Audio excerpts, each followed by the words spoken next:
मन में बनल जे घमंड सारा टूट जैतै ना। मन में बनल जे घमंड सारा टूट जैतै ना। अब की भी पाछा बन के धुआं धुआं छूट जैतै ना।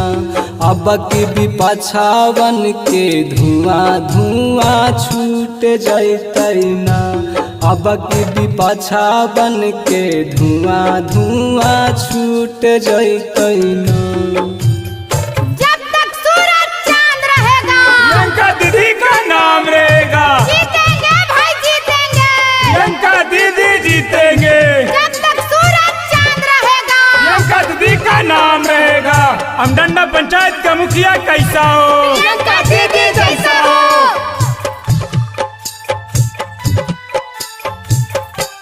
भैया की ना खारा गली गाली सो रहा कैना। भैया की ना खारा गली गाली सो रहा कैना।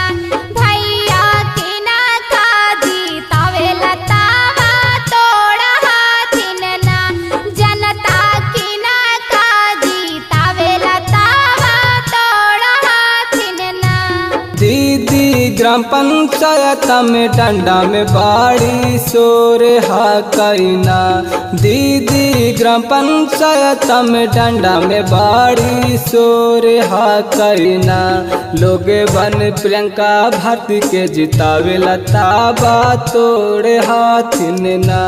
लोग बा भावेश भैया के जितावे लताबा तोड़े हाथिन ना। लोग बा प्रियंका भारती के जितावे लताबा तोड़े हाथिन ना। ग्राम पंचायत अमडंडा के मुखिया कैसा हो? प्रियंका भारती जैसा हो। जीतेंगे भाई जीतेंगे। प्रियंका भारती जीतेंगे। आपका मुखिया कैसा हो? प्रियंका भारती जैसा हो। हमेश भैया जिंदाबाद। जिंदाबाद जिंदाबाद।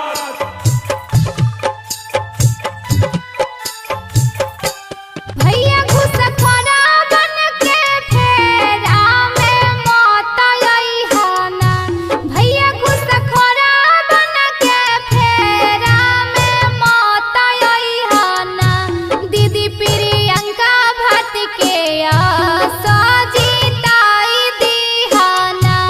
दीदी प्रियंका भारती के आशा जीताई दी है ना। दीदी नाली गली के छूटल काम पूरा करथिन ना। दीदी नाली गली के छूटल काम पूरा करथिन ना। चाची इंदराया बस सबके दिला के रहथिन ना।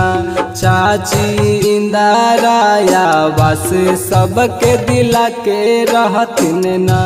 चाची वृद्धा पेंशन सभे के दिला के रहथिन ना।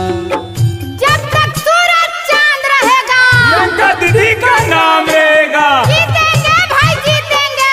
प्रियंका दीदी जीतेंगे। जब तक सूरज चांद रहेगा प्रियंका दीदी का नाम रहेगा। ग्राम पंचायत अमडंडा के मुखिया कैसा हो?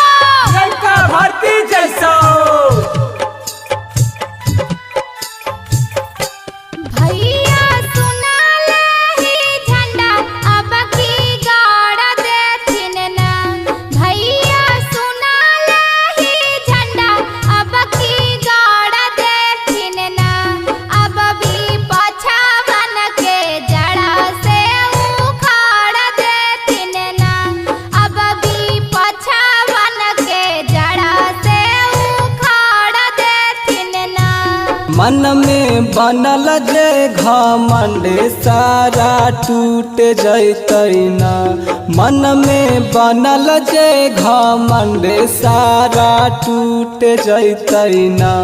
अब की भी पाछा बन के धुआं धुआं छूट जैतै ना।